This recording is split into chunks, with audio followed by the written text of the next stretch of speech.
Baik, shalom. Bapak Ibu, hari ini kita akan belajar. Hari ini saya akan menyambung pembahasan soal Alkitab dan arkeologi. Ya, kita sudah 2 kali pembahasan dan saya waktu itu di bagian akhir mengatakan ya bahwa materi ini masih bersambung. Tapi karena kita sudah ada rangkaian Jumat Agung Pasca Kenaikan sehingga pembahasan tentang arkeologi ditunda. Nah, karena itu pada hari ini saya akan menyampaikan tema ini lagi, Alkitab dan arkeologi, dan ini adalah bagian yang ketiga. Bagi saudara yang tidak mengikutinya, silakan lihat di YouTube bagian 1 dan 2. Arkeologi itu apa? Arkeologi itu ilmu kepurbakalaan, ilmu tempo dulu, ya, yang berusaha menggali atau mencari prasasti-prasasti, artefak-artefak, ya, catatan-catatan, peninggalan-peninggalan masa lalu untuk mengungkapkan sejarah masa lalu. Karena itu kalau kita bicara soal Alkitab dan arkeologi, arkeologi itu sebuah disiplin ilmu. Jadi Alkitab dan arkeologi itu adalah bagaimana kebenaran Alkitab itu diteguhkan oleh penggalian-penggalian dan penemuan-penemuan arkeologi.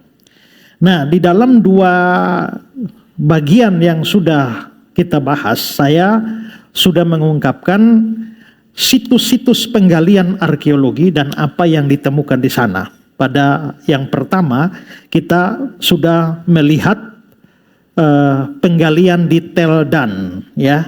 Dan di Tel Dan ini ditemukanlah altar penyembahan berhala yang didirikan oleh Raja Yerobeam I, lalu ada pintu gerbang pada zaman Israel kuno dan sebuah prasasti batu yang secara eksplisit menyebut Bet David atau rumah Daud, dan itu meneguhkan berita Alkitab. Yang kedua, kita sudah mempelajari penggalian arkeologi di Tal El Hammam, dan dalam penggalian ini mereka menggali sebuah wilayah yang dari struktur tanahnya terlihat bahwa pernah terjadi kebakaran besar dan tanahnya hangus penuh dengan garam, dan melalui pembuktian penggalian itu kita tahu itu adalah wilayah Sodom dan Gomora, ya. Lalu yang ketiga, kita sudah mempelajari Tel Es Sultan, di mana penggalian ini menemukan reruntuhan tembok kuno kira-kira dari 1000, ya, sekitar 1500-an, 1400 sebelum Masehi, dan nanti kita bisa lihat itu telah dibuktikan bahwa itu adalah reruntuhan tembok Yeriko. Terakhir saya membahas penggalian arkeologi di Haofel atau Ir David, dan di sana ditemukan terowongan Raja Hizkia yang dibangun pada abad 8 sebelum Masehi oleh Raja Hizkia. Juga kita menemukan di sana ada prasasti Siloam dan juga kolam Siloam, sebagaimana dikatakan di dalam Alkitab. Nah, kita sudah bahas sejauh itu, dan semua itu sebenarnya berkonsentrasi pada penemuan arkeologi di dalam Perjanjian Lama. Nah, walaupun sebenarnya kalau saudara ikuti setiap pemberitaan saya, sebenarnya saya sudah mengungkapkan 2 di dalam Perjanjian Baru. Saudara, pertama waktu saya bahas tentang Haofel itu karena situsnya sama ya dengan terowongan Hizkia dan juga prasasti Siloam, maka sebenarnya juga sudah ditemukan kolam Siloam yang dibicarakan di dalam Alkitab, yang dari puing-puing penggaliannya direkonstruksi ulang oleh para ahli, maka nampak gambarnya seperti ini. Ini adalah rekonstruksi dari gambar Siloam. Ya, modelnya seperti ini pada abad yang pertama. Selain itu, kalau saudara mengikuti wawancara dengan Pontius Pilatus, kan ada pertanyaan bahwa Pontius Pilatus itu namanya tidak ada dalam catatan Roma, ya. Lalu makanya diragukan apakah Pontius Pilatus itu memang orang yang pernah benar ada.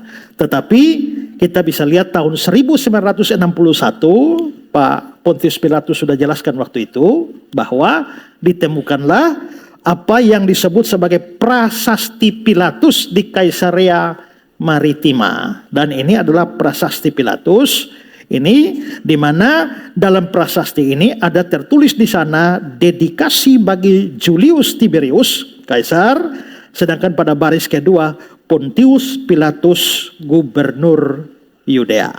Jadi berarti ada dua penggalian arkeologi Perjanjian Baru yang sebenarnya sebelumnya sudah saya singgung. Nah, pada hari ini saya akan membahas penggalian arkeologi lain lagi, yaitu dari sebuah situs penggalian arkeologi yang namanya Telhum. Ya. Nah, tel seperti saya sudah jelaskan artinya gundukan. Ya. Jadi ada satu gundukan. Nah, jadi yang karena kita tahu bahwa peninggalan-peninggalan itu bisa tertumpuk-tumpuk di bawah tanah, ya mungkin karena perang, karena bencana alam, karena tempat itu sudah ditinggali, tidak ditinggali ribuan tahun, maka itu akhirnya sudah bertumpuk-tumpuk sehingga itu disebut tel, ya. Maka kita hari ini akan belajar tentang penggalian arkeologi di Telhum. Tel itu gundukan. Hum itu apa? Sebentar saya jelaskan. Pokoknya ini berarti gundukan Hum. Nah, saudara-saudara, Telhum ini ada di mana? Telhum ini terletak di pantai barat Danau Galilea, dekat rute utama antara Galilea dan Damaskus atau bahasa Alkitab Damsyik. Ya, kalau saudara lihat peta Israel ini, saudara lihat di sana itu Telhum itu posisinya di situ. Ya, di pinggiran danau atau laut Galilea. Nah, saudara-saudara, penggalian arkeologi di Telhum itu dimulai tahun 1905. Nah, saat itu wilayah ini, seluruh wilayah ini hanyalah reruntuhan batu, ya, reruntuhan batu dan sudah ditumbuhi semak belukar dan diperkirakan tempat itu sudah tidak ditinggali orang sejak dari abad ke-11. Berarti tahun 1100, 1200 itu sudah kosong. Sebelumnya ada orang, tapi 1100, 1200 sudah tidak ada orang. Dan tempat itu hanya dihuni secara tidak permanen oleh beberapa orang suku Badui. Suku Badui itu salah satu suku Arab yang hidup di wilayah-wilayah Palestina, yang kadang-kadang mereka bertinggal hanya berkemah saja di padang gurun yang panas. Ya, kalau saudara jalan ke sana saudara lihat padang gurun seperti lautan, kok ada kemah-kemah kecil di situ? Itu suku Badui. Ya, memang kebiasaan mereka hidup seperti itu. Nah, jadi ada beberapa orang saja yang tinggal di tempat itu, tapi secara umum sejak abad 11 tempat itu sudah tidak ditinggali orang lagi, karena itu tidak ada satu bangunan pun ya yang muncul di sana. Yang bisa ditemukan di sana hanya reruntuhan batu-batu dan fondasi-fondasi rumah. Ya, masih terlihat ada jalan-jalan sempit tapi dengan puing-puing yang berserakan. Nah, saudara-saudara, di dalam The New York Public Library Digital Collection ternyata dimuat gambar dari Telhum ini. Nah, ini gambar dari buku itu. Saudara lihat, ini adalah ada gambar tentang kondisi Telhum dengan batu-batu berserakan dan juga rerumputan. Ya, dan ini semua batu-batu hanya begitu saja, sisa-sisa fondasi zaman masa lampau. Ya, saya sudah sampai ke tempat ini. Ini foto saya waktu saya ada di Telhum. Nah, saudara-saudara, mengapa sampai para arkeolog itu tertarik untuk menggali ini? Ini dimulai dari tahun 1838. Nah, pada tahun 1838 seorang ahli Alkitab, ahli geografi, sekaligus seorang arkeolog yang namanya Edward Robinson, Dia mengunjungi tempat itu dan dia memberikan laporan di dalam catatannya bahwa dia menemukan sebuah tempat, ada gundukan, ada batu-batu dengan keterangan seperti yang nampak di dalam gambar itu. Dan karena dia ahli Alkitab, ahli geografi, dengan mempelajari semua yang di sana, dia mempunyai dugaan bahwa tempat ini sepertinya ada hubungan dengan Alkitab. Nah, dia mempunyai dugaan, tapi biarlah nanti baru saya sampaikan belakang dugaannya seperti apa. Tetapi beberapa tahun setelah itu muncul lagi dua peneliti namanya Henry Becker Tristram dan Charles Wilson. Mereka juga mengunjungi gundukan itu, Telhum itu, dan mereka membuat laporan dan dugaan yang sama dengan yang dilakukan oleh Edward Robinson ini. Nah, pada waktu itu seluruh wilayah itu ada di bawah kekuasaan Ottoman Turki. Ya, karena kita tahu Turki sebelum ini kan 1800. Negara Israel sekarang itu kan baru merdeka tahun 1948. Ini baru tahun 1800. Jadi waktu itu seluruh wilayah itu masih dikuasai oleh Ottoman Turki dengan beberapa orang, kira-kira hanya sekitar 7 atau 8 orang suku Badui yang tinggal di situ. Nah, lalu saudara-saudara, karena ada laporan dari Edward Robinson dan juga dua peneliti setelahnya bahwa tempat itu ada hubungan dengan Alkitab, itu membuat suatu ordo dari gereja Katolik, yaitu namanya Ordo Fransiskan, itu tertarik terhadap tempat itu. Akhirnya mereka membeli seluruh area itu dari Ordo Fransiskan, bayar ke Ottoman Turki, tapi juga itu 8 orang suku Badui tidak mau keluar dari situ. Ya, mereka anggap itu tanah mereka, padahal tidak ada sertifikat. Ya, nah, jadi akhirnya mereka juga membayar orang-orang suku Badui ini sehingga mereka akhirnya melepaskan wilayah itu, sehingga seluruh wilayah itu akhirnya menjadi milik dari Ordo Fransiskan. Nah, Ordo Fransiskan lalu membangun sebuah tempat kecil di sana sebagai aktivitas mereka. Nah, ada sesuatu yang menarik setelah mereka tinggal di sana dan melihat-lihat, ada sesuatu yang menarik dari reruntuhan batu-batu itu, di mana muncul sebenarnya seluruh wilayah itu dipenuhi dengan batu hitam, batu basalt hitam. Batu yang umum dipakai untuk pembangunan rumah di abad pertama, ya.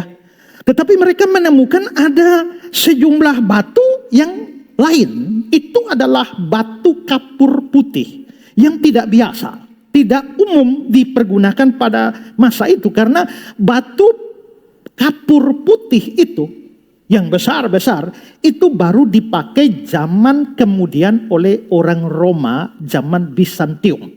Ya, zaman Romawi Timur, dan itu biasanya hanya dipakai pada bangunan-bangunan istimewa, bangunan-bangunan khusus, bukan untuk rumah-rumah biasa.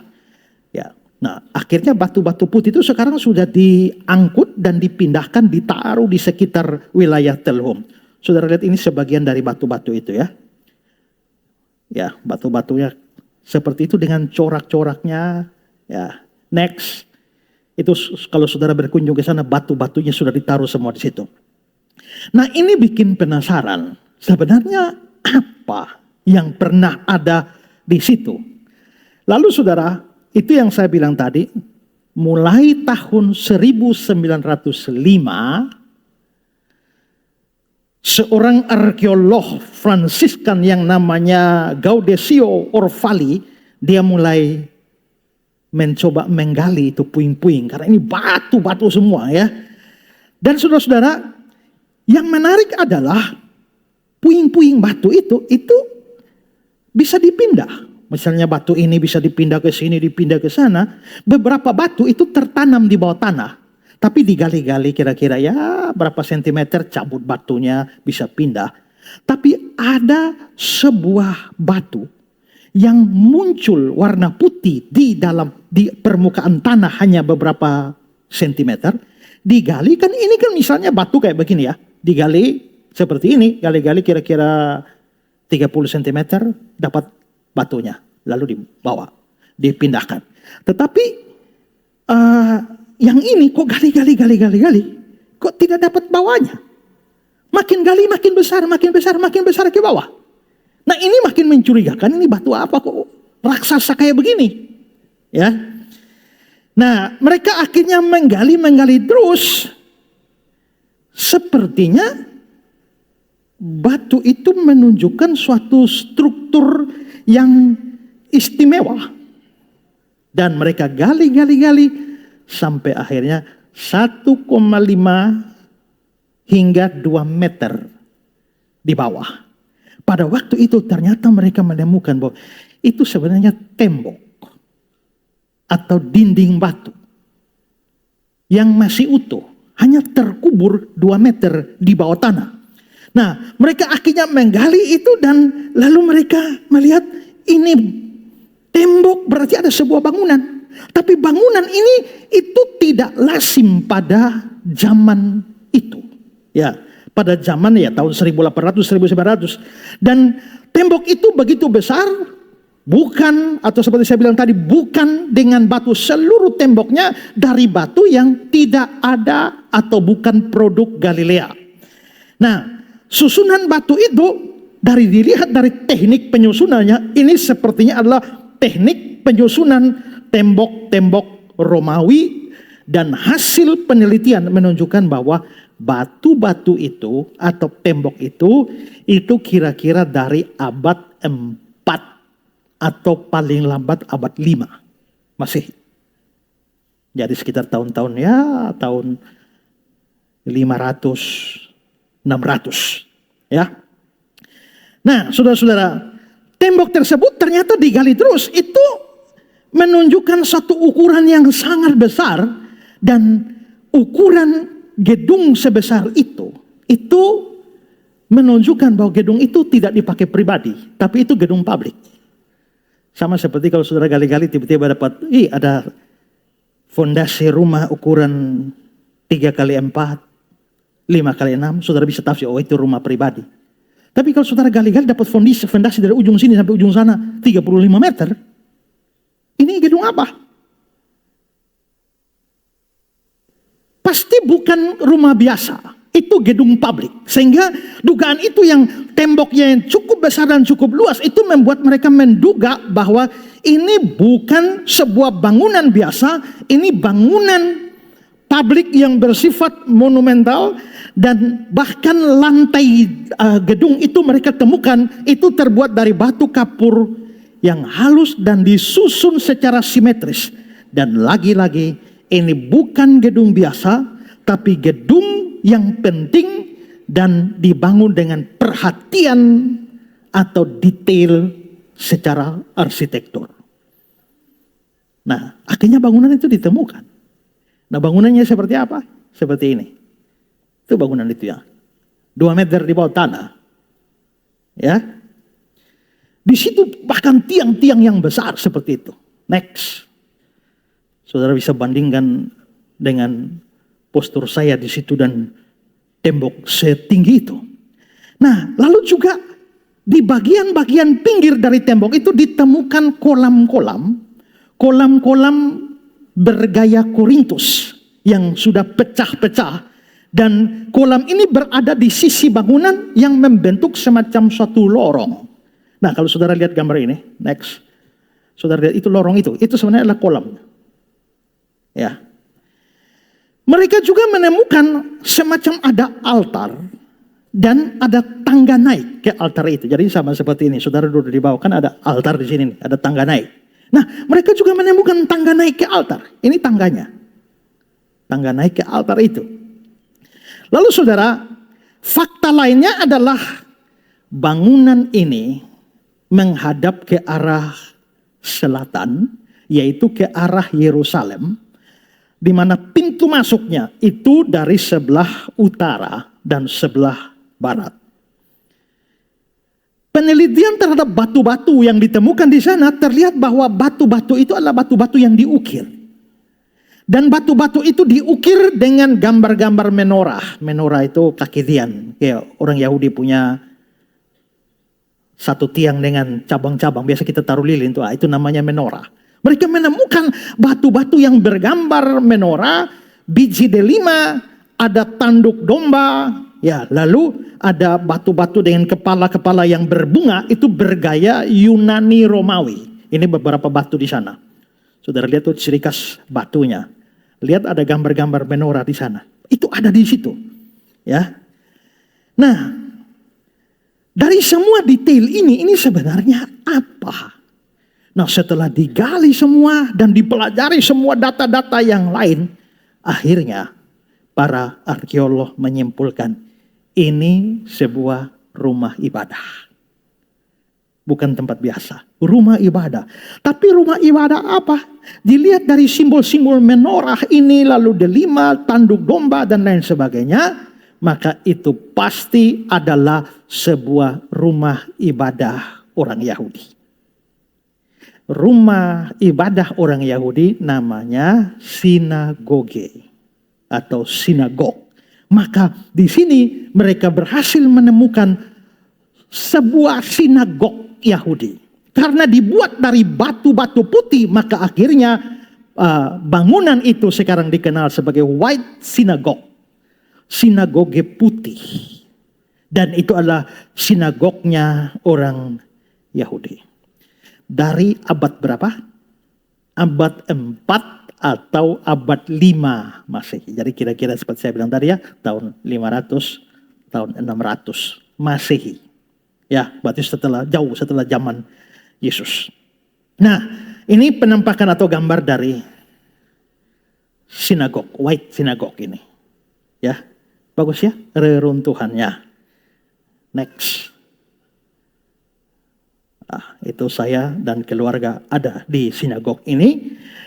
Hasil rekonstruksi kira-kira sinagog itu modelnya seperti apa? Ya. Nah, saudara bisa lihat dari pengambilan udara. Kalau saudara lihat gambar berikut ini, itu kira-kira kalau dari atas sinagog itu puing-puingnya yang ditemukan sekarang itu model kayak begini. Ya, kalau dipercantik lagi modelnya kayak berikut ini. Nah, itu kira-kira White Synagogue itu. Apa hubungan ini dengan Alkitab? Tidak ada. Kenapa? Abad 4, abad 5. Jadi tidak ada hubungan dengan Alkitab. Hubungannya dengan Yunani Romawi. Hanya saja saudara, penggalian kan tidak berhenti di situ. Itu sebuah penemuan besar. Tapi penggalian tidak berhenti di situ. Mereka terus berusaha menggali dan beberapa tahun kemudian, sekitar tahun 1960, nah kalau yang pertama tadi mereka gali sampai temukan itu, dari 1905 sampai 1921. Saudara ini kan gali di bawah tanah 2 meter, mencari segala macam lalu dapat bentuk gedung gitu, saudara pikir hanya kerja 2 bulan. Ya, 1905 sampai 1921 baru ditemukan. Nanti tahun 1960 ada 2 orang arkeolog yang bekerja di sana, yaitu Virgilio Carbo dan Stanislao Lofreda. Ini foto 2 arkeolog ini. Mereka mulai kerja di sana dari tahun 1960 sampai 1980. Jadi 20 tahun menggali. Nah, saudara-saudara, mereka menggali di sana, lalu mereka menemukan ada yang aneh. Bahwa ternyata White Synagogue atau sinagoge putih tadi, kok aneh ya? Dia fondasinya itu didirikan di atas sejumlah batu hitam. Kalau saudara lihat gambar ini. Nah, ini temboknya. Tembok sinagog putihnya, tapi itu ada di bawah tuh kok batu hitam. Next. Nah, saudara lihat perbedaannya nyata sekali. Mereka tertarik ini batu hitam ini apa? Lalu dicoba digali dan ternyata batu hitam itu adalah batu basalt hitam, diteliti itu dari abad pertama. Tembok putihnya abad 4, abad 5, tapi didirikan di atas batu-batu hitam yang berasal dari abad pertama, itu dengan perbandingan dengan batu-batu lain perumahan yang ada di situ. Itu di sekitar sini kan banyak reruntuhan. Kalau saudara lihat gambar berikut ini, saudara lihat bahwa itu batu itu hitam-hitam semua. Nah, batu hitam di sekitar-sekitaran ini diambil dibandingkan dengan landasan tempat membangun White Synagogue. Sama umurnya, yaitu dari abad pertama Masehi. Dan menariknya saudara, mereka akhirnya mempelajari batu hitam itu dengan strukturnya. Ternyata struktur batu hitam, fondasinya, layoutnya, persis sama dengan White Synagogue. Artinya, batu hitam itu sebenarnya diteliti, itu ada sebuah bangunan. Jadi rupanya ada satu bangunan yang ada lebih dahulu, baru abad 4, abad ke-5, ditaruhlah sinagog putih di atas. Dan karena strukturnya itu sama, layoutnya sama, itu menunjukkan bahwa bentuk gedung abad pertama itu persis sama dengan bentuk gedung dari sinagog putih. Ya. Nah, sama juga bahwa sinagog putih pintunya dari utara dan barat, gedungnya menghadap ke arah Yerusalem. Yang struktur hitam itu juga sama, menghadap ke arah Yerusalem. Dan mereka akhirnya terus menggali ke bawah, dan penemuan fondasi bagian bawah dari White Synagogue itu, mereka menemukan lapisan-lapisan dan juga pecahan-pecahan yang berasal dari bejana minyak, keramik-keramik khas abad pertama, sisa-sisa arsitektur publik, dan beberapa peralatan yang biasa dipakai di dalam rumah ibadah orang Yahudi, yaitu sinagog. Maka kesimpulan yang tak terelakkan adalah bahwa itu berarti ada sebuah sinagog awal, abad 1. Runtuh atau hancur, baru kemudian dibangun lagi sebuah sinagog kedua, abad 4, abad 5, itulah sinagog putih. Saudara paham ya? Berarti di situ pernah ada 2 sinagog dan didirikan di tempat yang sama. Itu tidak heran. Kenapa? Karena bait Allah pertama zaman Salomo itu di sini, di atas Gunung Moria itu, tempat Abraham mau persembahkan Ishak itu. Nah, itu bait Allah Salomo. Nanti kan hancur zaman Babel kan. Lalu waktu pulang dari Babel, mereka bangun persis di tempat yang sama. Semua detailnya sama. Nanti kan hancur lagi zaman Romawi. Makanya orang Yahudi sekarang mau bangun bait Allah ketiga, tapi tidak mau di tempat lain, harus di tempat yang sama. Masalahnya tempat yang sama, ini ada masjid sekarang ini. Supaya di tempat yang sama mereka kasih runtuh masjid dulu. Nah, tapi sampai sekarang kan belum bisa-bisa. Jadi rupanya bagi mereka tempat itu penting. Kalau kita kan tidak penting. Saudara, ya saudara yang baru muncul di gereja ini sekian tahun yang lampau, saudara tidak tahu sejarahnya. Sebenarnya kayak gedung gereja kita ini ya. Sebenarnya GKY Revival belum pernah membangun gedung kebaktian. Belum. Kita hanya punya gambar, tapi belum bangun-bangun. Waktu itu kita sudah punya gambar, tapi belum punya duit. Kita hanya nyewa-nyewa saja di hotel. Nah, tapi karena nyewa-nyewa daripada nyewa terus, kita ada uang sedikit. Nah, lebih baik kita bangun SG4 saja, aula saja, supaya kita bisa berbakti daripada kita nyewa. Maka dibangunlah gedung SG4 ini. Nah, makanya kenapa ditaruh di paling pojok? Supaya nanti kalau kita membangun bisa bangun di tengah. Makanya kita punya gedung sekarang taruh di pojok. Nah, setelah SG4 itu jadi, kira-kira bagaimana ya diakalin supaya modelnya kayak gereja ya. Makanya dibangun atap begini, ditaruh begini, lalu ditambah menara, ditambah. Makanya jadilah gedung ini. Tapi ini adalah gedung tambal sulam yang kita sendiri belum pernah membangun. Saya sebelumnya berpikir bahwa ya sudah biarlah nanti generasi angkatan kita selanjutnya yang mereka yang pikir itu gedung bagaimana lagi. Tapi kemarin saya bilang kok saya dalam hati saya mungkin sebelum almarhum, mumpung saya masih kuat, mungkin perlu dipikirkan untuk kita benar-benar membangun ya. Saya tanya-tanya orang kira-kira berapa? 10 miliar bisa Pak. Nah, Apakah kita harus membangun di fondasi yang sama? Kan tidak harus. Ya toh? Nah, kita mungkin bisa jadikan ini aula pertemuan, jemaat mau nikah bisa pakai atau apa, atau sekolah apa. Tapi kita bisa membangun di tempat yang lain, tidak harus. Tapi bagi orang Yahudi lain. Tempat itu sakral karena di tempat itulah Tuhan berkenan untuk bertemu dengan umatnya. Maka jangan pindah-pindah itu tempatnya. Karena itulah bait Allah harus di tempat itu. Begitu juga rumah ibadah. Ya, karena itu masuk akal bahwa sebuah sinagog Yahudi didirikan di atas sebuah bekas fondasi sinagog yang lama dari abad pertama. Nah, saudara, kalau ini adalah sinagog abad pertama, berarti ini sinagog zaman Yesus. Ya kan? Sinagog yang mana? Kunci untuk mengetahui hal itu, yaitu sebenarnya telhum itu di mana. Nah, sekarang saudara lihat dua peta ini, saya kasih ini. Telhum. Di mana telhum itu? Kapernaum. Ya, di Kapernaum.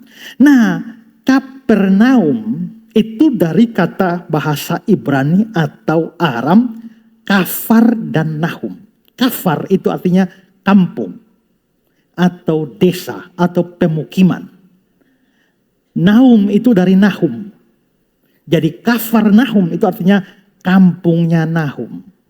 Entah Nahum sang nabi atau bukan, kita tidak tahu. Tapi pokoknya bilang kampungnya Nahum. Ada juga yang bilang sebenarnya bukan arti itu. Itu artinya kampung perbatasan. Ya, tetapi telhum itu dari Kafarnahum. Jadi Kafarnahum kampungnya Nahum. Telhum itu artinya gundukan dari Kafarnaum.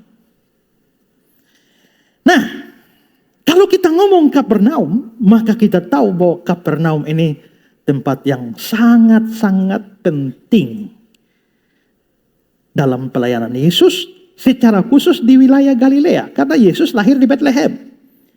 Habis Yesus lahir di Bethlehem, besar di mana? Besar di Nazaret. Ya, besar di Nazaret. Lalu, waktu dia umur 30 tahun mulai melayani, pusat pelayanannya di mana? Di Galilea. Lalu dia tempat tinggal di mana? Tentu Galilea luas. Maka dia perlu sebuah tempat yang menjadi pusat pelayanan atau tempat tinggal dia. Di sebuah wilayah yang ada di Galilea. Dan Kapernaum itulah yang dipilih oleh Yesus. Karena itu sebenarnya Kapernaum ini tempat tinggalnya Yesus. Saudara lihat Matius 4 ayat 13. Dia meninggalkan Nazaret dan diam di Kapernaum. Di tepi danau di daerah Sibulon dan Naftali. Dengan kata lain Kapernaum itu dulunya zaman Israel perjanjian lama. Itu wilayahnya suku Sebulon dan Naftali. Jadi berarti Kapernaum ini itu tempat penting, tempat tinggalnya Yesus. Lahir di Bethlehem, besar di Nazaret. Tapi pelayanannya itu tinggalnya kemana-mana. Tapi tinggalnya di Kapernaum. Kayak saya, lahir di Enokaka, Silu sana. Ya, masa kecil di Camplong, Weltune sana. Ya, sampai besar. Lalu tinggal di mana? Tinggal di Kupang. Pelayanan di mana? Di mana-mana. Puter-puter di seluruh dunia, tapi stay di mana? Stay di Kupang.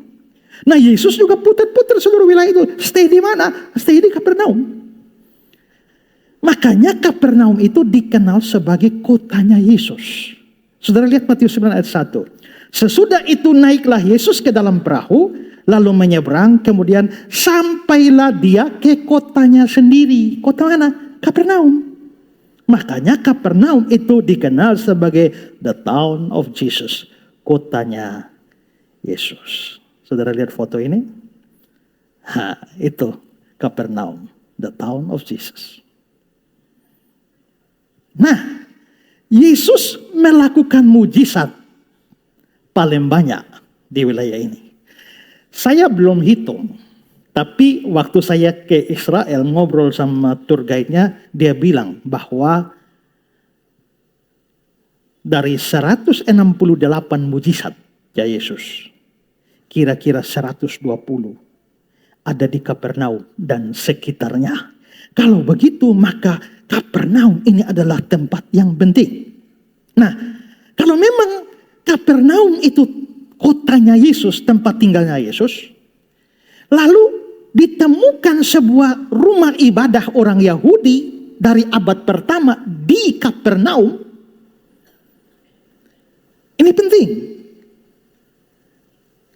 Berarti Yesus sebagai seorang Yahudi yang sering berkunjung, mengajar, berkhotbah di rumah-rumah ibadah, tentu pernah mampir di sinagog ini. Sekarang mari kita melihat Markus pasal 1. Mereka tiba di Kapernaum. Mereka ini Yesus dan murid-muridnya. Setelah hari Sabat mulai, Yesus segera masuk ke dalam rumah ibadat. Rumah ibadat di sinagog. Yesus masuk ke sinagog dan mengajar. Mereka takjub mendengar pengajarannya. Sebab dia mengajar mereka sebagai orang yang berkuasa. Tidak seperti ahli-ahli Taurat. Pada waktu itu di dalam rumah ibadah itu, sinagog itu, ada seorang yang kerasukan roh jahat. Orang itu berteriak, "Apa urusanmu dengan kami, hai Yesus orang Nazaret? Engkau datang hendak membinasakan kami? Aku tahu siapa engkau, yang kudus dari Allah."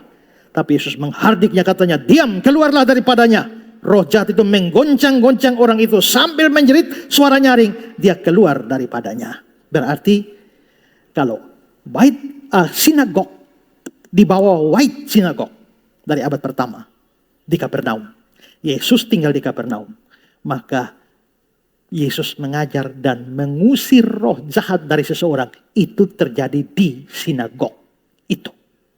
Persis di bawah sinagog putih.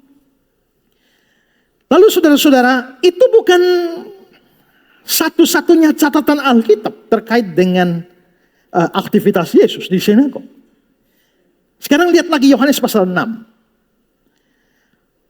"Akulah roti hidup," kata Yesus ya. "Barang siapa yang memakan aku akan hidup oleh aku." Di sini bukan harfiah. Memakan aku artinya percaya kepadaku. "Inilah roti yang telah turun dari surga. Bukan roti seperti dimakan nenek moyangmu dan mereka telah mati. Barang siapa makan roti ini," percaya kepadaku maksudnya, "dia akan hidup selama-lamanya." Semuanya ini dikatakan Yesus di Kapernaum ketika dia mengajar di sinagog. Ya. Nah, kalau begitu kita bisa lihat ternyata tempat itu penting sekali karena Tuhan kita Yesus Kristus pernah mengajar di sana dan membuat mujizat di sana. Dengan demikian, penggalian arkeologi ini membuktikan kebenaran Alkitab bahwa adalah benar bahwa pada abad pertama ada sebuah kampung yang bernama Kapernaum. Dibuktikan dari arkeologi. Kedua, adalah benar bahwa Injil menceritakan bahwa ada rumah ibadah orang Yahudi yang namanya sinagog yang ada di wilayah Kapernaum. Itu dibuktikan benar. Dan yang ketiga, dengan demikian kisah-kisah Injil tentang pengajaran Yesus dan mujizat Yesus di Kapernaum secara khusus di sinagog itu benar. Saudara bayangkan, kalau sebelum penemuan ini kira-kira orang baca Alkitab, lalu orang baca Yesus pergi ke Kapernaum. Mana Kapernaum? Tidak ada kampung nama Kapernaum. Ya kan? Orang akan dengan mudah menuduh Alkitab itu cerita omong kosong. Karena tidak ada tempat namanya Kapernaum. Tapi dengan penemuan itu menjadi bukti bahwa itu Kapernaum. Orang baca Alkitab, lalu Yesus masuk ke rumah ibadah di Kapernaum. Mana ada, tidak ada Kapernaum saja, tidak ada rumahnya mana. Tapi dengan penggalian arkeologi ini, cerita Alkitab dibuktikan benar. Maka ini pentingnya arkeologi. Jadi saudara lihat bahwa Alkitab bukan dongeng. Alkitab itu bukan berita hoax. Masa lalu tidak. Karena itu kalau ada tempat-tempat yang tidak ada sekarang, itu pasti ada, hanya belum ditemukan. Ini sudah ribuan tahun itu. Ya. Saudara di sini kalau baca tulisan, pada sore itu kami bermain-main di Taman Ria Pasir Panjang. Anak-anak lahir tahun 2000-an ke atas ini, mana ada Taman Ria, ya kan?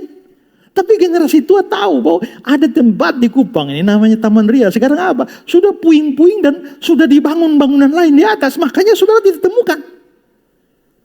Kalau mau temukan coba bongkar itu rumah di sana Pasir Panjang itu. Ya, di sebelah lapangan itu lalu gali ke bawah. Nah, saudara akan temukan bekas-bekas Taman Ria. Ya, paham ya katanya? Nah, karena itu orang dengan mudah membaca Alkitab dan keterbatasan penemuan sekarang dengan mudah menyalahkan Alkitab. Tapi penggalian arkeologi itu meneguhkan berita Alkitab. Karena itu saudara-saudara, Alkitab sangat bisa dipercaya. Alkitab bukan hanya mempunyai kebenaran rohani, tapi juga kebenaran historis. Karena itu jangan pernah ragu dengan Alkitab. Ya. Oke. Masih aman? Masih ya.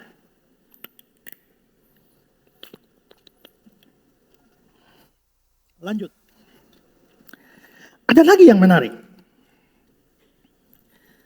Karena di sekitar lokasi sinagog itu ada banyak reruntuhan. Seperti nampak dalam gambar ini. Ini reruntuhan. Next.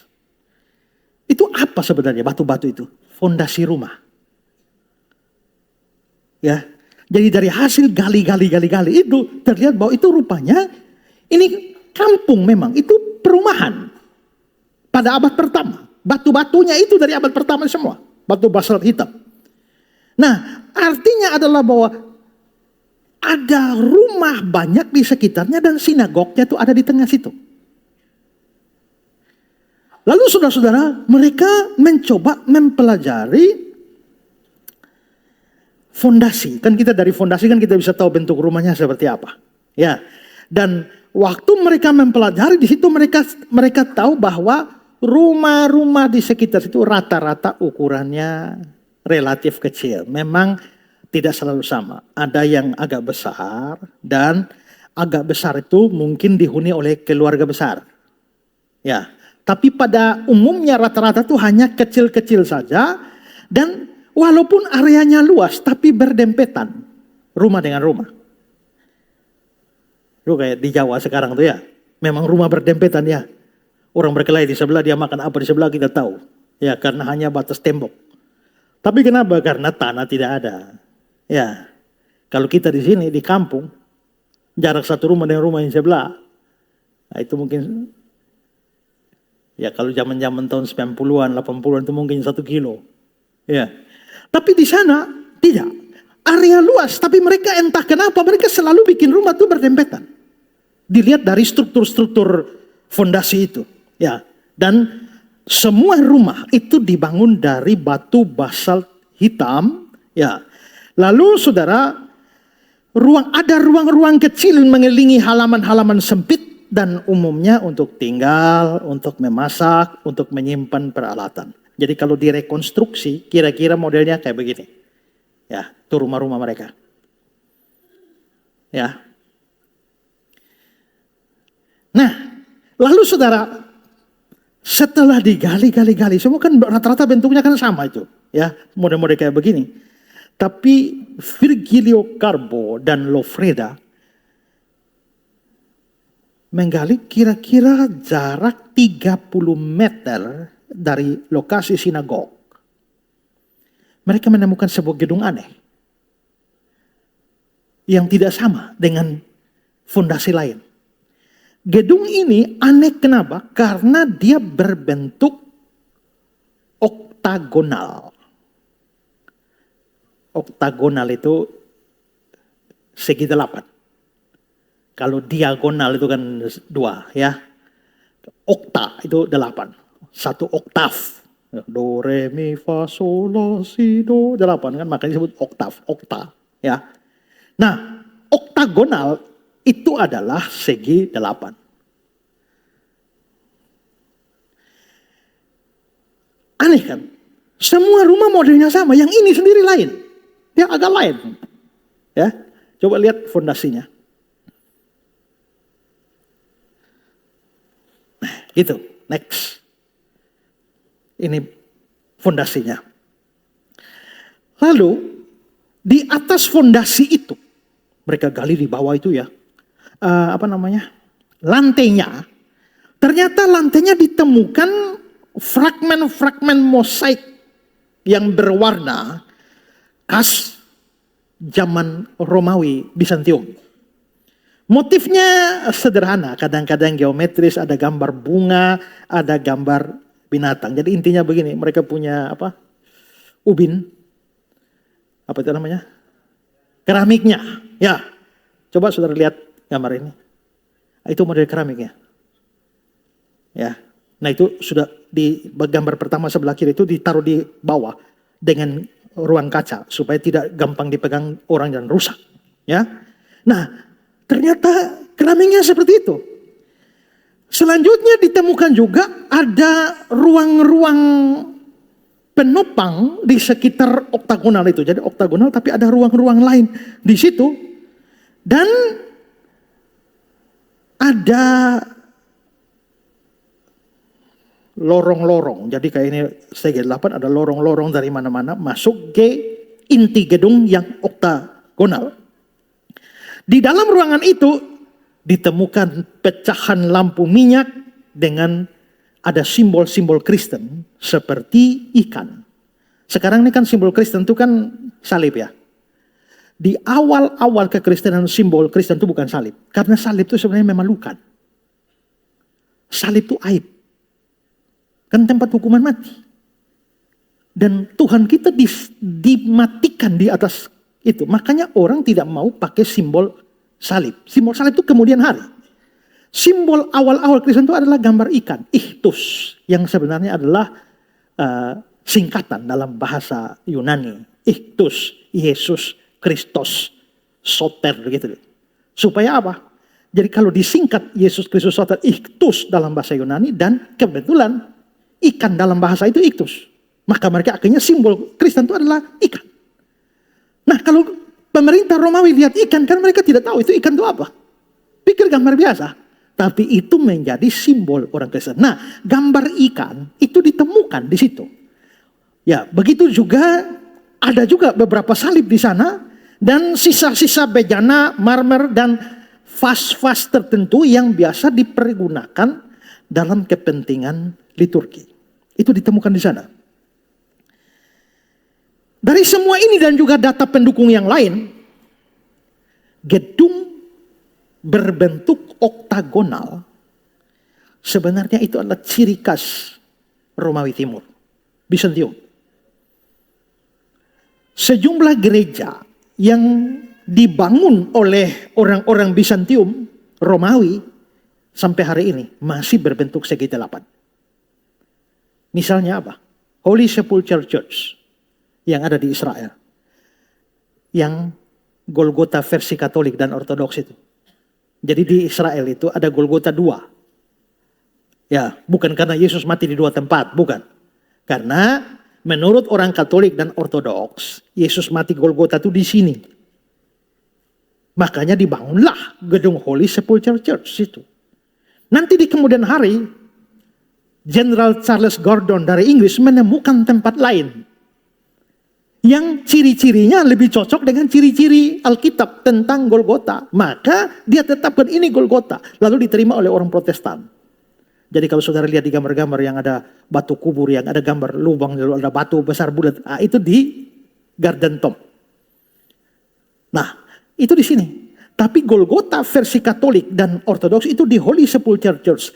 Gedung gereja Holy Sepulchre Church dibangun oleh orang Romawi Timur dan memang bentuknya itu segi 8. Maka bangunan dengan segi 8 itu ciri-ciri gereja. Ciri gereja abad 4, abad yang ke-5. Ya. Nah, kalau begitu dengan semua penemuan lain harus disimpulkan bahwa memang gedung segi 8 itu gereja. Gereja Kristen dari abad 4 atau abad 5 yang didirikan dengan gaya Bizantium. Nah, kalau sudah begini, gereja. Tapi lagi-lagi kan, kalau abad 4, abad 5 mah baru. Berarti tidak ada hubungan dengan Alkitab. Ya. Tapi, bahwa itu adalah betul adalah gereja. Itu datang, jadi bukti-bukti arkeologi itu didukung oleh catatan. Nah, saya beritahu dulu bahwa pada tahun 380 Masehi, itu ada seorang perempuan namanya Egeria. Egeria itu adalah seorang yang berkunjung ke seluruh wilayah Palestina, termasuk Israel sekarang ini. Dan dia membuat laporan atau catatan. Sekarang ini kan ada banyak Holy Land Tour. Lazim. Tapi tahun 380 itu ada acara Holy Land dari mana? Travel apa yang urus kamu? Tapi Egeria ini nekat. Dia pergi sendiri, ya. Nanti dibantu oleh orang-orang lokal, dan dari tempat mana ke mana dia selalu catat. Nah, ini adalah foto Egeria, ya. Dan dia menulis catatan-catatan, itu catatan-catatannya sekarang dibukukan Itinerarium Egeriae atau Peregrinatio Ateriae. Itu catatan penting sekarang. Nah, ini catatan dari tahun 380. Dan di dalam buku ini Egeria menulis. Egeria ini menulis. Apa yang dia tulis? Dia mengatakan bahwa di Kapernaum berdiri sebuah gereja untuk komunitas Kristen. Maka dari catatan ini kita tahu bahwa berarti memang betul ada gereja. Ada gereja di sana. Tahun 350 gerejanya masih ada. Tapi itu sudah runtuh, sekarang tidak ada lagi. Nah, bentuknya gereja itu sesuai fondasinya pasti segi 8.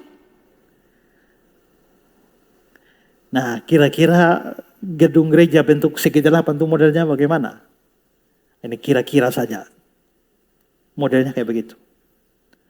Mirip-mirip dengan gereja-gereja Bizantium lain yang dibangun di Palestina. Nah, berarti ada gereja di situ, tapi kan gereja kan tidak ada lagi. Sudah runtuh kan? Tapi seperti saya bilang tadi, Ordo Fransiskan sudah menguasai wilayah itu. Karena itu, Ordo Fransiskan bangun lagi sekarang ini sebuah gereja di atasnya, persis. Jadi berarti gereja di atas gereja. Ya. Itu mulai tahun 1990 itu dibangun gereja di tempat itu. Ini gerejanya yang sekarang. Ini gerejanya masih ada sekarang. Ya, dibangun oleh Ordo Fransiskan di dekat sinagog putih. Next. Nah, itu saudara lihat bagian dalam juga ada, ya. Next. Nah, itu saya gedung di sana tuh, itulah gerejanya. Nah, saudara-saudara, ini gereja abad 4, abad 5. Hubungan dengan Alkitab mestinya tidak ada. Tapi saudara lihat gereja sekarang tahun 1990 didirikan di atas gereja abad 4, abad 5. Para arkeolog ini gali terus ke bawah. Ternyata ditemukan lagi bahwa gereja abad 4, abad 5 didirikan di atas sebuah fondasi lagi. Dan fondasi batu-batunya dipelajari. Batu-batunya dari abad pertama. Fondasi itu dari abad pertama. Saudara lihat ini gambar ini. Itu fondasinya. Itu sudah ditaruh di dalam kaca. Tidak bisa dijamah manusia lagi. Ya. Next. Itu. Nah. Gereja oktagonal berdiri di atas sebuah fondasi lain. Tapi fondasinya tidak oktagonal. Beda dengan sinagog tadi. Fondasinya di atas dan di bawah sama. Yang ini tidak sama. Fondasinya dari abad pertama itu bukan oktagonal dan dia tidak berbeda bentuk awalnya dari abad pertama dengan rumah-rumah kebanyakan di sana. Hanya dia memang agak lebih besar. Ya. Dari dinding batu basal hitam yang kasar. Jadi kelihatannya rumah biasa. Lalu mereka mulai meneliti lagi. Jadi ini kan struktur tanah ya. Jadi tanah di atas ini nanti kalau saudara gali-gali, kalau saudara gali sumur ya. Saudara akan lihat bahwa ada lapisan-lapisan ya. Lapisan-lapisan itu menentukan itu waktunya. Nah setelah mereka gali di sini. Memang ditemukan di sini. Dari abad pertama, tapi di bagian atas agak lain. Dari situ disimpulkan bahwa ternyata gedung oktagonal di bawahnya itu ada fondasi abad pertama, tapi setelah itu di atas itu rupanya ada perubahan-perubahan pada abad-abad selanjutnya. Pada waktu-waktu selanjutnya ada renovasi-renovasi, ada perluasan-perluasan. Sehingga fondasi abad pertama itu nanti dilihat di kemudian hari itu ada perubahan di mana ruangnya awalnya kecil itu menjadi diperbesar. Ada ruang besar dan ruangan itu diplester dari bawah temboknya sampai atap. Dan ini tidak biasa untuk rumah penduduk abad pertama. Ya, tidak biasa. Menariknya adalah bahwa dinding ruangan itu, di ruangan itu tidak ditemukan alat rumah tangga. Dapur, alat masak, tungku, bejana air, tidak ditemukan di sana. Dari situ disimpulkan bahwa rupanya ini rumah penduduk awal, tapi nanti di kemudian hari dimodifikasi sampai bukan rumah yang ditinggali lagi. Dan perubahan itu diduga sebagai perubahan karena fungsi gedung. Jadi memang awal itu rumah orang biasa, rumah tinggal biasa, tapi direnov, lalu tidak lagi ditinggali, tapi dipergunakan dari ukurannya yang cukup besar, ruang tamunya yang cukup besar, itu diperkirakan bahwa itu sudah menjadi tempat pertemuan komunitas. Ya. Penemuan lain yang mengejutkan adalah di dinding-dinding temboknya ditemukan grafiti. Grafiti itu apa? Grafiti itu coretan. Ya, coretan itu bisa digambar atau digores atau ditulis dalam dinding atau plester. Tahun-tahun 90-an itu ya, kalau orang Alor bikin bak. Ya, bikin bak air itu ya. Habis itu mereka mesti taruh coretan sedikit, ya. Ombai 89. Ya. Nah, itu namanya grafiti, ya. Saya tahu begitu karena bak di rumah saya, rumah ayah saya itu ada Ombai 89, ya. Itu karena orang yang buat itu berasal dari Ombai sana, ya. Dia lakukan 89, Ombai 89. Nah, itu kira-kira grafiti begitu. Nah, di tembok ini di bawah tanah itu ada banyak grafiti. Dan grafitinya banyak tulisannya. Ternyata ada kata Yesus, ada Kristus, ada Tuhan tolonglah dalam bahasa Yunani. Kristus kasihanilah. Dan simbol-simbol seperti salib, perahu, ikan. Saya mencoba mencari grafiti itu tapi tidak dapat. Nah, saya hanya kasih ilustrasi saja. Jadi ini bukan gambar sungguh-sungguh. Nah, kalau saudara lihat itu kira-kira gambar ikan yang simbol Kristen awal. Nah, gambar-gambar begini, tulisan-tulisan itu banyak. Maka dari situ harus disimpulkan bahwa ternyata itu gedung pertemuan Kristen awal. Jadi berarti gereja tahun 1990 berdiri di atas gereja abad 4 dan abad 5. Tapi gereja 4 abad 5 berdiri lagi di sebuah gedung pertemuan Kristen, ya, yang namanya Domus eklesia, tempat pertemuan jemaat. Dan kita tahu bahwa abad pertama gedung gereja tidak bisa seperti ini. Yang tempat berbakti di abad pertama adalah rumah-rumah penduduk yang dimodifikasi untuk pertemuan jemaat. Lihat Roma 16 ayat 5. Salam juga kepada jemaat di rumah mereka. Jemaat di rumah mereka. Jadi di rumah mereka itu ada tempat pertemuan untuk jemaat. 1 Korintus 16 ayat 19. Salam kepadamu dari jemaat-jemaat di Asia Kecil, Aquila, Priscilla, dan jemaat di rumah mereka. Jadi jemaat itu di rumah. Tidak ada satu tempat begini untuk ibadah itu. Dimusuhi orang itu ya. Jadi ya itu seperti Pak Minggus sediakan rumah agak besar, ruang tamu ya kita jadikan tempat ibadah. Ya, di rumahnya Ibu Rita ada gedung agak ruang tamu besar, kita jadikan tempat ibadah. Itu begitu.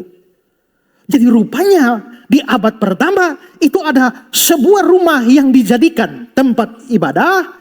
Tapi rumah itu dari penggalian penemuan itu sudah tidak ditinggali. Bekas rumah ditinggali orang, tapi karena kepentingan jemaat maka rumah itu tidak lagi ditinggali. Khusus dijadikan sebagai tempat, tapi itu rumah orang. Nah, tadi saya sebutkan tentang Egeria,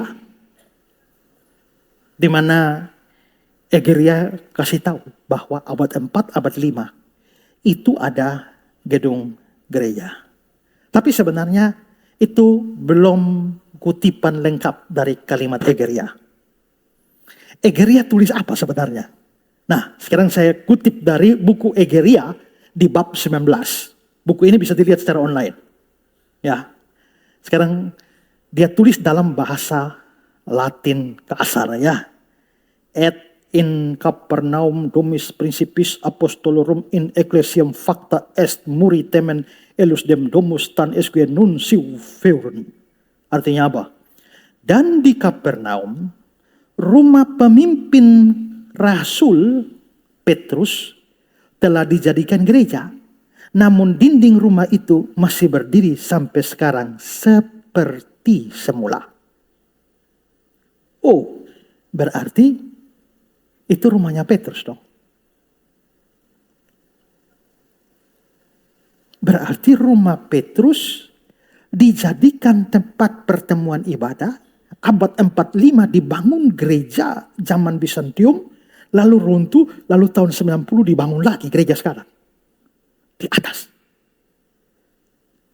Tapi Egeria tahu dari mana masalahnya? Menurut catatan Egeria, dia mendapatkan informasi itu dari umat Kristen Yahudi yang masih tinggal di wilayah itu. Dan ada komunitas biara dan gereja yang berkembang pada zaman Konstantinus dan juga dari tradisi lisan yang mengatakan bahwa gereja itu didirikan di atas rumah Petrus. Apakah kita bisa yakin terhadap keterangan Egeria? Ya, secara ilmiah kita paling-paling mengatakan bahwa ya keterangannya dari tradisi. Artinya belum 100% benar. Meskipun begitu saudara, catatan Egeria ini itu diyakini benar oleh para arkeolog. Dan juga para ahli Alkitab. Kenapa? Karena informasi Alkitab tentang rumah Petrus itu cocok dengan semua hasil penggalian arkeologi. Sekarang kita mau lihat. Menurut catatan Alkitab, rumahnya Petrus itu di mana posisinya? Mari lihat Markus 1. Ayat 21. Mereka tiba di Kapernaum. Setelah hari Sabat mulai, Yesus segera masuk ke dalam rumah ibadah dan mengajar. Nah, tadi dia mengajar, tadi lalu usir roh jahat itu. Lalu ayat 29, sekeluarnya dari rumah ibadah itu, Yesus dengan Yakobus dan Yohanes pergi ke rumah Simon dan Andreas.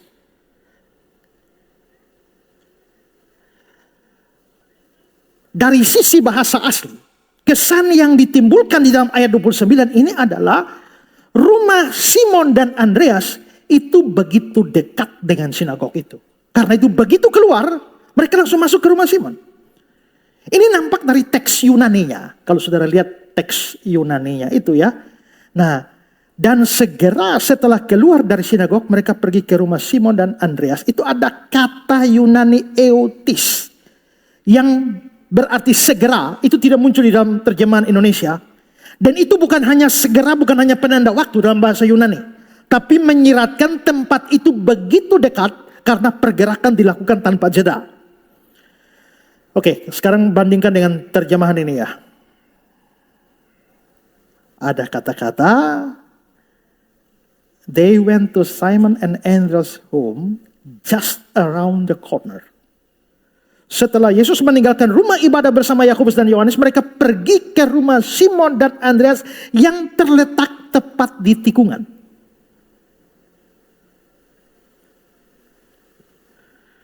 Nah, kesannya apa? Oh, berarti rumah Simon dan Andreas itu dekat sekali dengan sinagog. Hanya di tikungan depan. Dan itu cocok dengan arkeolog. Kenapa? Karena tadi saya bilang tadi, penemuan gedung oktagonal itu jaraknya hanya 30 meter dari sinagog. Kedua, rumah aslinya memang kelihatan agak lebih besar dari rumah yang lain. Seperti saya bilang tadi, keluarga besar itu rumahnya agak lebih besar. Nah, kelihatannya juga cocok. Kira-kira berapa orang tinggal di rumah Simon? Hah? Markus 1. Sekeluarnya dari rumah ibadah, Yesus dengan Yakobus dan Yohanes pergi ke rumah Simon dan Andreas. Simon dan Andreas ini saudara, kakak adik. Berarti kakak adik 2 orang dewasa. Ayat 30, ibu mertua Simon terbaring karena sakit. Berarti ibu mertua ikut di situ. Kalau ada Simon, ada Andreas, ada ibu mertua, ada siapa lagi? Nyonya Simon mesti ada di situ, ya kan? Nyonya Simon, maka ada 4 orang dewasa tinggal di rumah itu. Oke, sekarang saudara, tadi saya jelaskan bahwa Yesus tinggal di mana? Di Kapernaum kan? Ya, Matius 4 ayat 13, dia meninggalkan Nazaret dan diam di Kapernaum. Matius 9 ayat 1 mengatakan, sampailah dia ke kotanya sendiri, berarti Kapernaum. Nah saudara, berarti Yesus juga tinggal di Kapernaum. Apakah Yesus punya rumah sendiri? Kalau Yesus punya rumah sendiri aneh. Nanti dia bilang Matius 8 ayat 20. Serigala punya liang, burung punya sarang. Anak manusia tidak punya tempat meletakkan kepala. Kan gak cocok. Artinya dia nipu dong punya rumah mah. Kalau begitu sebenarnya Yesus tidak punya rumah. Kalau Yesus tidak punya rumah, terus dia tinggalnya di Kapernaum. Dia tinggal di mana? Wajar kita menyimpulkan dia pasti tinggal dengan Petrus. Kenapa? Petrus murid terdekatnya. Dan karena itu, rumah itu, Petrus, Andreas, Nyonya Petrus, mertua Petrus, tambah Yesus.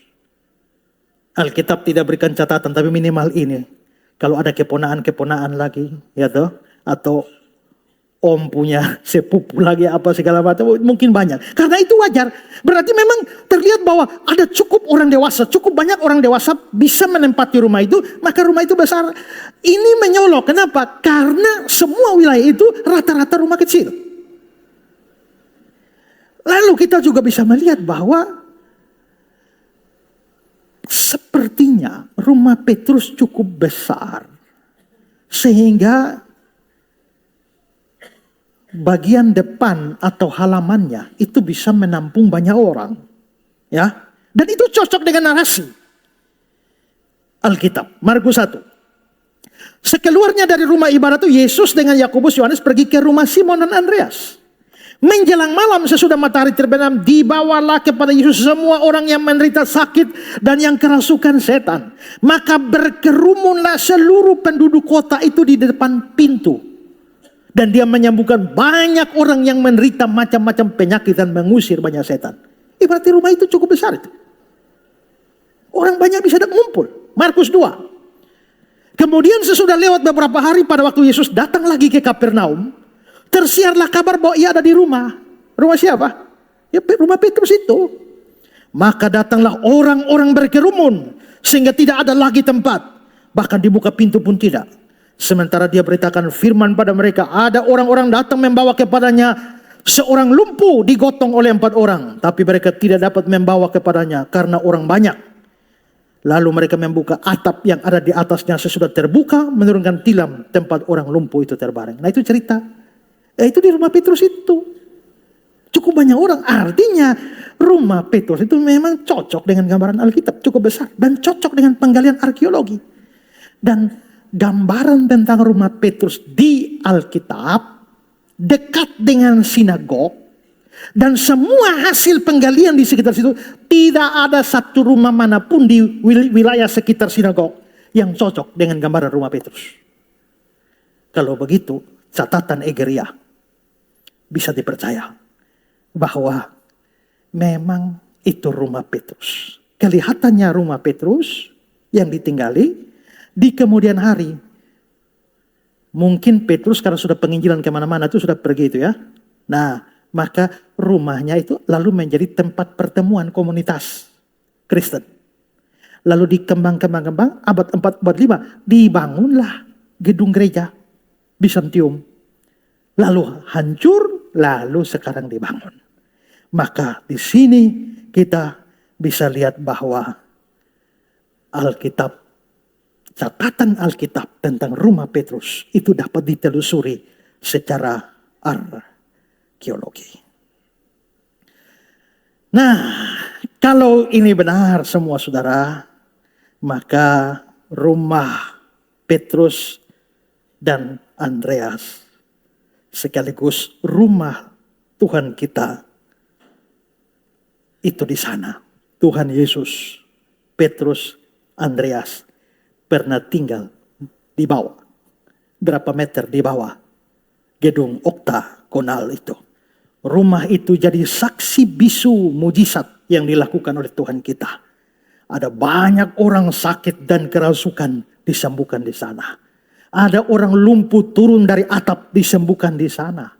Ya, kita juga bisa melihat bahwa ibu mertua Petrus disembuhkan, yaitu di dalam rumah itu. Maka rumah itu jadi saksi bisu. Berbagai macam mujizat dilakukan oleh Tuhan kita. 30 meter ke depan, sinagog itu menjadi saksi bisu dari pengajaran Tuhan Yesus. Termasuk akulah roti hidup. Dari sana setan-setan diusir dari rumah itu. Maka batu-batu itu tidak bisa bersuara. Tapi batu-batu itu bisu menjadi saksi bisu dari Tuhan kita. Pengajarannya dan karya-karya mujizatnya. Dan saya bersyukur bahwa saya juga setelah lewat 2000 tahun bisa menjadi saksi dari semua itu. Bukan hanya saya, tapi juga keluarga saya. Kita perhatikan video ini.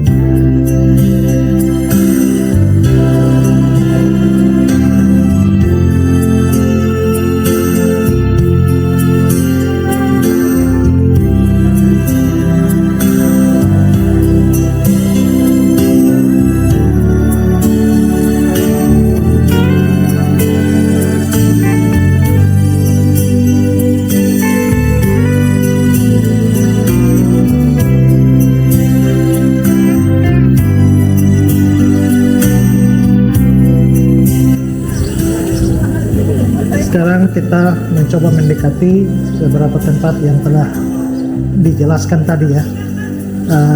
Ini adalah reruntuhan-reruntuhan tempat-tempat tinggal yang seperti digambarkan tadi digali, tetapi belum banyak ya, hanya mungkin di bawah 5% yang digali oleh Ordo Fransiskan. Nah, ini adalah sinagog, reruntuhan sinagognya. Nah, kalau kita mau melihat asli sinagog ini kan cuma reruntuhannya, tapi mau lihat aslinya ya seperti ini ya. Nah, sinagognya ya. Ini adalah bentuk asli dari sinagog itu. Nah, sekarang kan tinggal reruntuhan, jadi kita coba lihat ke reruntuhannya.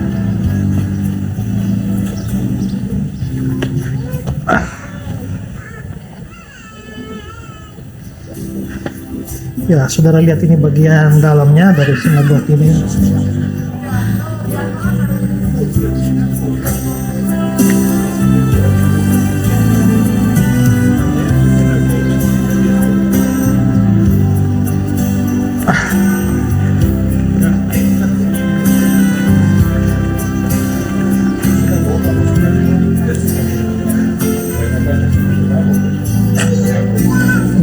Tadi dikatakan tentang fondasi lamanya ya. Jadi yang sinagog yang sekarang dibangun di atas sinagog yang sebelumnya, dan itu adalah bagian bawahnya.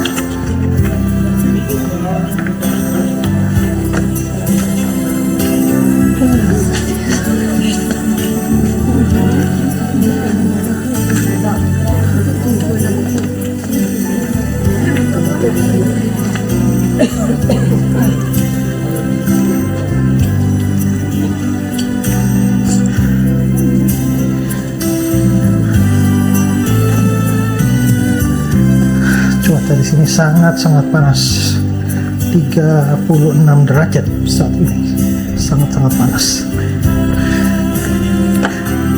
Nah, ini adalah hasil penggalian dari Ordo Fransiskan itu ya. Banyak reruntuhan tempat tinggal, rupanya sangat ramai. Seperti tadi dijelaskan bahwa memang ini adalah suatu wilayah yang luas, tempat di mana Yesus melayani di wilayah ini.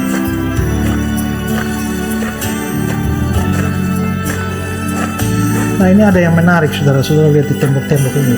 Ada orang, ada kertas-kertasnya. Nah, ini seperti yang dilakukan di tembok ratapan.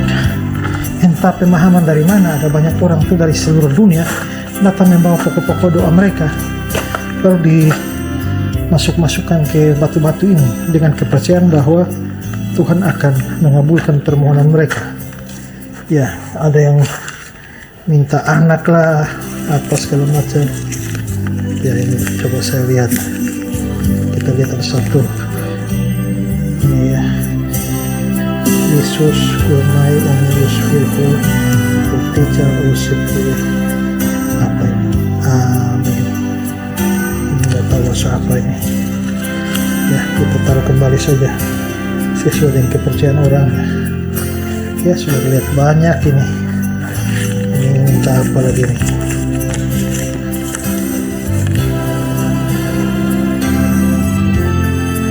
Waduh, tidak tahu juga nih. Ya, kita masukkan saja kembali. Bahkan di lubang kecil begini juga ada yang isi di dalamnya. Sebenarnya ini kepercayaan yang salah ya. Tidak ada manfaatnya sama sekali kita menusuk pokok-pokok doa ini di lubang-lubang batu dari tempat-tempat yang dianggap tempat kudus ini. Tapi ya, demikianlah kepercayaan banyak orang.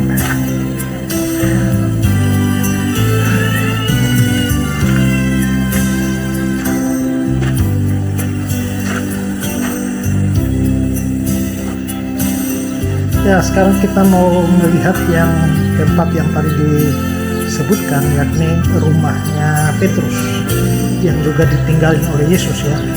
Dan itu seperti tadi diinformasikan bahwa sebuah gereja sudah didirikan di atasnya ya, di atasnya, dan sebuah gereja yang lebih tua. Tapi kalau kita lihat keterangan ini adalah the house of Peter ya. Ada penjelasannya di bagian sini ya. Nah, kita coba lihat, ini adalah bekas gereja tua yang dibangun di atas tempat yang dipercaya sebagai rumah Petrus ya. Ini loh rumahnya.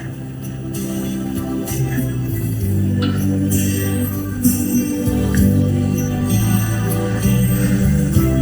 Di mana Kristus Yesus menyembuhkan ibu mertua Petrus ya, dipercaya di tempat ini. Oke. Baik saudara-saudara, demikianlah sedikit informasi yang bisa diberikan terkait dengan Kapernaum ini. Dan semoga informasi yang saya berikan ini bisa mencerahkan kita. Shalom, Tuhan berkati. Semua temuan arkeologi ini bukan hanya sekedar informasi sejarah, tapi itu harus menguatkan iman kita. Supaya kita yakin bahwa Alkitab kita sungguh benar. Alkitab sudah ditulis dari 2000 tahun yang lalu, tapi masih dapat dibuktikan dari sisi arkeologi Kristen. Ya, kalau ijazah dari tahun 1985 saja orang masih meragukan. Ya, tapi yang ini dari 2000 tahun yang lalu, lu mau uji pakai apa? Ya? Mau pakai forensik apapun, ya, itu para arkeolog sudah menelitinya, artefak-artefak, semua pecahan-pecahan itu sudah diuji ya, dan dibuktikan asli dari abad yang pertama. Nah, berarti batu-batu tua di sinagog itu, di rumahnya Petrus telah menjadi saksi. Mereka telah bersaksi bagi kita betapa Alkitab itu benar. Nah, sementara itu batu-batu itu saksi mati, tapi kita adalah saksi hidup. Makanya di Kisah 1 ayat 8, kamu akan menjadi saksiku. Rumah Petrus bukan hanya sekedar rumah tinggal, tapi menjadi saksi, mujizat, dan pengajaran. Dan kita juga bisa menjadikan rumah kita menjadi tempat di mana pengajaran Tuhan itu hidup di dalamnya. Kuasa Tuhan itu hidup di dalamnya. Rumah Petrus menjadi domus eklesia, tempat pertemuan orang belajar firman Tuhan pada akhirnya. Dan biarlah juga kita boleh mengambil tekad supaya di dalam rumah kita, di dalam keluarga kita, kuasa Tuhan dinyatakan, firman Tuhan diberitakan. Maka semua orang tua boleh atau wajib memberitakan firman kepada anak-anak, kepada anggota-anggota keluarga. Supaya kita jadi batu, tapi batu hidup. 1 Petrus 2 ayat 5, nats pembimbing.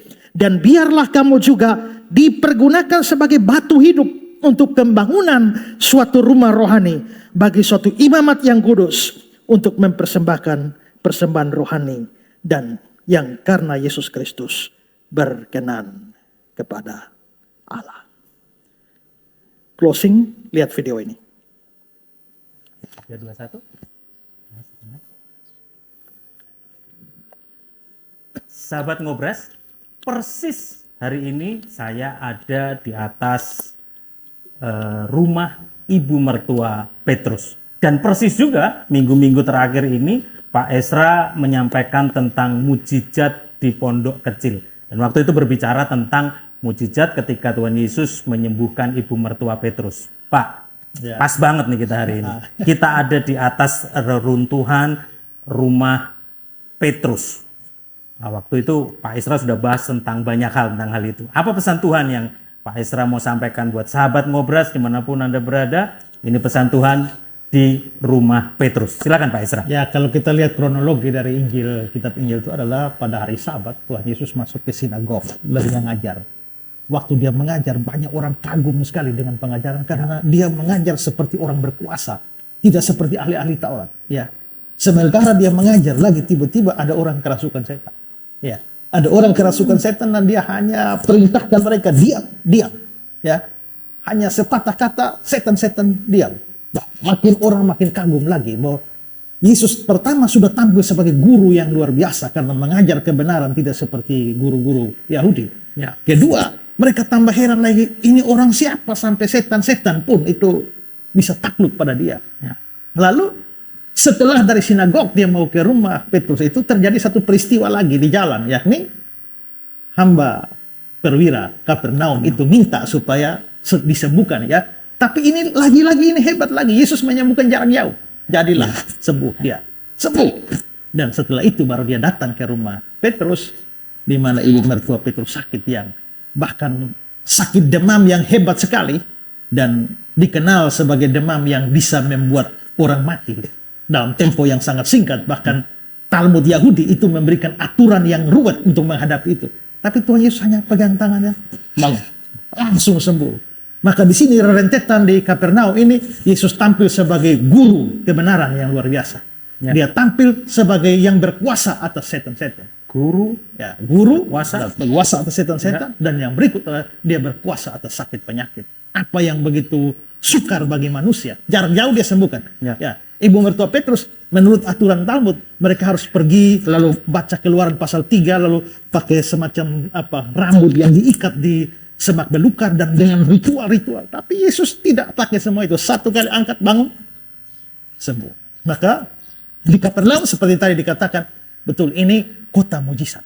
Tapi Tuhan Yesus akhirnya kecam. Karena apa? Ya, karena kota yang paling banyak mujizat. Tapi sangat sedikit orang yang percaya. Ya. Dan itu menunjukkan bahwa mujizat bukan jaminan bahwa orang menjadi percaya. Ya, ada banyak orang, makanya Tuhan Yesus bilang, kamu melihat, kamu percaya. Berbahagialah orang yang tidak melihat, namun percaya. Tapi kita ini semua kan sudah percaya kan? Ya. Habis percaya baru lihat. Ya kan? Nah, kalau banyak yang lihat dulu, Ya. baru percaya. Kalau kita sudah percaya, baru kita lihat. Jadi sebenarnya ini bukan menumbuhkan iman kita. Iman kita sudah bertumbuh. Tapi kita datang ini hanya menjadi dukungan historis bagi iman kita. Tapi yang pasti adalah bahwa Tuhan Yesus kita itu Tuhan yang berkuasa. Setan takluk. Ya, sakit penyakit takluk. Nanti di Danau Galilea dia teduhkan lagi. Alam juga takluk. Ya, dan semua artinya Yesus itu menjadi Tuhan atas segala sesuatu. Ya. Tapi yang menarik dari cerita ini adalah setelah mengalami kesembuhan, ibu mertua Petrus bangun langsung melayani Yesus. Dia sadar bahwa ketika dia dapat kesembuhan, ketika Tuhan memberikan baharui dia, sisanya adalah melayani. Karena itu kita yang sudah merasakan, kita ini merasakan cinta kasih Tuhan lebih besar dari ibu mertua Petrus. Ya. Karena dia hanya disembuhkan dari demam, tapi kita diselamatkan dari kebinasaan kekal. Ya. Kita berhutang lebih banyak kepada Yesus. Maka percaya sungguh-sungguh pada Yesus, dan sisa hidup yang Tuhan kasih ini pakai untuk melayani dia. Itu pelajaran dari Kapernaum. Wow, pesan Tuhan dari rumah Petrus ketika Tuhan Yesus menyembuhkan. Sahabat Ngobras, selagi masih ada waktu, selagi masih ada kesempatan, layanilah Tuhan. Apapun keadaan saudara, mungkin Anda berkata, saya nggak bisa melayani dengan uang saya, dengan tenaga saya, dengan waktu saya. Apapun, lakukan yang terbaik untuk Tuhan, karena Tuhan sudah memberi yang terbaik ya Pak ya. Pak Yos, ibu mertua Petrus melayani, kata Yunani yang dipakai itulah diakonia. Diakoni. Yaitu menyediakan pelayan meja, siap makan. Dia nggak bisa khotbah, dia nggak bisa pimpin jadi WL, nggak bisa singer. Yang dia bisa adalah masak. Dan dia bukan hanya melayani Yesus, murid-murid Yesus yang lain. Nah kalau begitu betul yang Pak Yos bilang, layani Tuhan itu dengan apa yang ada padanya. Nggak usah muluk-muluk. Bisa sedikit hal saja, kalau itu dipergunakan untuk Tuhan, itu betul-betul Tuhan hargai. Ya. Jadi mari sahabat Ngobras katakan sama-sama, hidup ini adalah kesempatan. Hidup ini untuk melayani Tuhan. Jangan sia-siakan waktu yang Tuhan beri. Hidup ini harus jadi berkat. Sama-sama katakan, oh Tuhan, pakailah hidupku selagi aku masih kuat.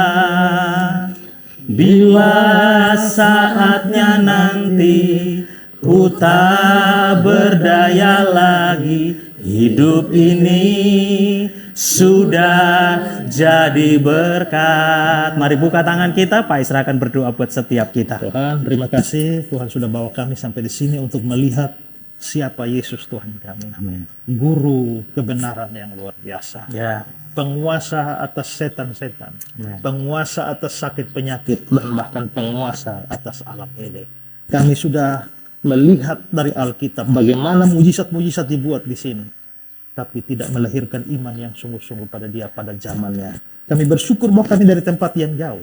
Tapi hanya dengan membaca kitab suci, Tuhan menumbuhkan iman di hati kami. Hari ini Tuhan bawa kami ke sini, biarlah ini makin meneguhkan iman kami bahwa Tuhan kami adalah hidup, Tuhan kami berkuasa, Raja atas segala sesuatu, Raja atas hidup kami. Biarlah menyadari itu, kami semua mau ambil komitmen untuk sekembalinya dari sini. Kami mau berikan pelayanan kepada Tuhan dengan apa yang Tuhan berikan pada kami dalam sisa hidup kami di bumi ini. Dimuliakanlah Tuhan, Raja segala alam. Amin. Tetap semangat, layanilah Tuhan. Tuhan Yesus memberkati. Ya. Foto-foto, silakan. Amin. Saudara tidak ikut pergi, tapi seperti pergi kan. Jadi artinya saya pergi juga ada manfaat buat kita. Tapi yang mau ikut pergi, boleh ikut saya bulan November. Ya, kalau yang mau ikut. Bayar tapi, ya, tidak gratis. Nah, saya hentikan dulu pembahasan tentang arkeologi sampai di sini. Masih banyak sebenarnya. Nanti kapan-kapan kalau saya ada minat untuk membahas lagi, saya bahas. Ya. Karena bikin khotbah semacam ini tidak mudah itu. Ya. Saya duduk 12 jam non-stop. Hanya untuk mempersiapkan apa yang saya sampaikan ini. Ya. Nah, masih banyak sebenarnya. Tapi nanti kapan-kapan. Dan kata lain saya gantung dulu di part 3. Kalau saya mau kuat mampu, saya akan bikin part 4 lagi. Tapi apa yang saya sampaikan, kiranya makin meneguhkan iman kita. Seperti pesan khotbah saya tadi, mari layani Tuhan sungguh-sungguh selagi Tuhan masih kasih kekuatan. Hidup ini adalah kesempatan.